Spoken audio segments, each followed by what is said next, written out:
À quelques semaines des Jeux olympiques et paralympiques de Paris 2024, nous rendons nos conclusions sur la mission d'information Les femmes et le sport que nous avons conduite depuis plusieurs semaines. Au terme de 70 auditions, nous dressons des constats assez fondamentaux.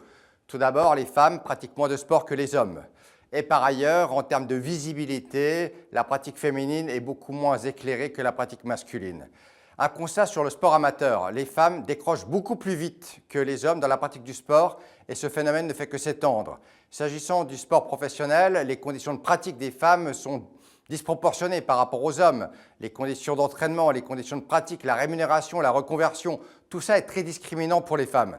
C'est la raison pour laquelle nous proposons, à travers ce rapport, des recommandations pour corriger ces inégalités, sans parler naturellement des violences sexistes qui peuvent exister dans la pratique du sport.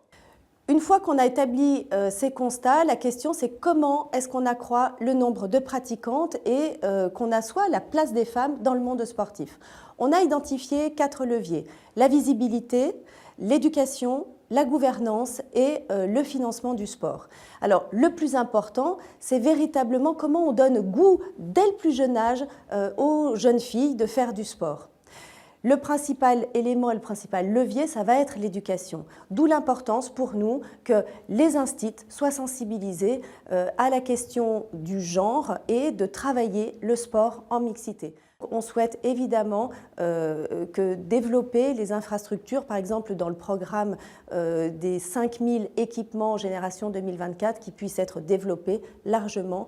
Concernant la visibilité du sport, notamment dans les heures de grande audience, nous préconisons très simplement des quotas pour que le sport féminin soit davantage diffusé. C'est une mesure qui fait sens parce que 64% des spectateurs, des téléspectateurs demandent plus de sport féminin à la télévision.